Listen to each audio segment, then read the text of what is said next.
तो हमारे ना चाचा जी यहाँ पर पास में ही रहते थे, मतलब रिलेशंस जो रिलेटिव्स होते हैं ना उनसे भी ज़्यादा हमारा उनके साथ है उठना बैठना, बहुत अच्छे थे वो लोग। तो वो एक्सपायर हो गए थे तो मम्मा पापा वहीं पे गए हुए थे।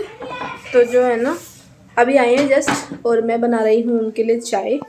फोग आ गया इसमें। कैसे चले जाते ना इंसान, उनके बच्चों को बेचारे को कैसा लगता होगा, बेचारे के एकदम पापा एक्सपायर हो गए। वैसे तो उन्होंने बहुत बहुत परेशान थे वो बेचारे अपनी बॉडी की तरफ से। शुगर उनकी इतनी हाई पीक हो गई थी, डायलिसिस हो रहे थे उनके बेचारे। अभी ज़्यादा एज भी नहीं थी, आई थिंक 59 ईयर्स के थे। बड़ा दुख होता है भाई। तो अब मैं जल्दी जल्दी चाय बना लेती हूँ। तो मम्मा को चाय मैंने बना दी थी और खुद के लिए भी चाय बनाई है देखो, और बहुत सही चाय बनाई है। मेरा मन कर रहा है चाय पीने का, इसलिए अब मैं खुद भी चाय पीऊँगी और इस मग में पीऊँगी अपने।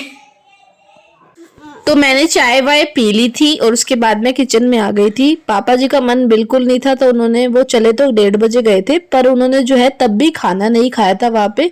उनका दिल्ली, वो कह रहे थे मुझे इजाज़त ही नहीं दे रहा था कि मैं जाके वहाँ पे खाना खाऊं। तो मम्मा ने तो वहाँ पे खाना खा लिया था। तो पापा जी के लिए मैंने आए थे जब वो 6:30-7 बज गए थे, उस टाइम पे मैंने जो है दाल तो बना रखी थी, और दाल थोड़ी मुझे ठंडी लग रही थी तो इसलिए मैंने दाल गर्म करके उनके लिए फुलके बना दिए थे।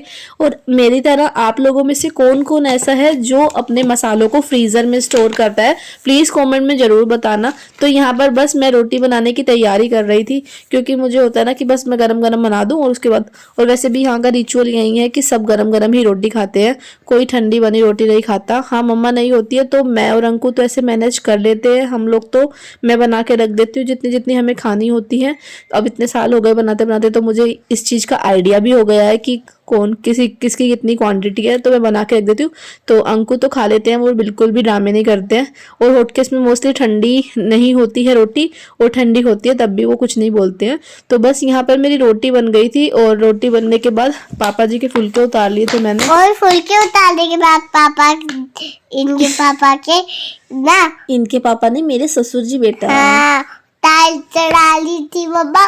फिर मम्मी ने वापस फुलके को प्लेट में लिया, फिर ऐसे करने लगी जैसे कि कोई पीठा बना हुआ, और फिर मम्मा उसको धोने लगी ब्रश को।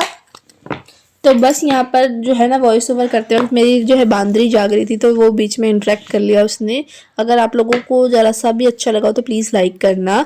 तो यहाँ पर ना मेरी आदत है, अब मुझे पता था मुझे रात का डिनर अभी प्रॉपर बनाना है, पर मेरी आदत है जब भी मैं कुकिंग कर लेती हूँ उसके बाद जब तक मैं गैस ना साफ़ करूँ तब तक मुझे तसल्ली ही नहीं होती है। तो यहाँ पर मैंने फिर शाम के टाइम पर मम्मा ने सब्ज़ी ले ली थी और मेरी गैस भी साफ़ हो गई थी। और उसके बाद जब मैंने चाय बनाई, दोबारा चाय बनी थी क्योंकि घर में कोई आ गया था, तो फिर उसके ऊपर दोबारा चाय के छींटे आ गए थे।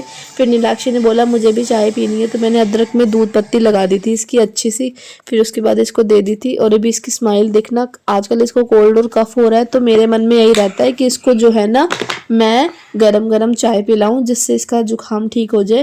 वैसे तो ये गोलियां खा लेती है, आप लोगों ने देखा भी है। और फिर उसके बाद जो है ना शाम की पूजा का टाइम हो गया था, और मैंने जो है ना पूजा कर ली थी। और बस पूजा करने के बाद जो है मैंने अपने बालों की तरफ देखा, क्योंकि बहुत दिन हो गए थे बालों में, मैंने 4 दिन से ना अड़े नहीं निकाले थे, बहुत ज़्यादा उलझ गए थे और मेरे बाल इतने पतले हो गए हैं ना, पता नहीं आजकल इतना हेयर फॉल क्यों हो रहा है। मेरे बाल इतने पतले हो गए हैं, जितने में मेरी शायद 2 चोटियाँ बनती होती थी, मतलब उतने तो मेरे अब शायद 1 चोटी जितने बाल रह गए हैं। तो बाल हेयर फॉल काफ़ी हो रहा है, और आई थिंक होता ही है। बस उसके बाद जो है मेरे फ़ोन की हालत इतनी ख़राब हो रही थी कवर की। तो बस यहाँ पर ये थी हमारी आज की वीडियो, कैसी लगी आपको कमेंट में ज़रूर बताना। Thank you so much for watching. जय सिया राम एवरीवन। मिलते हैं आप लोगों से एक और नई ब्लॉग के साथ।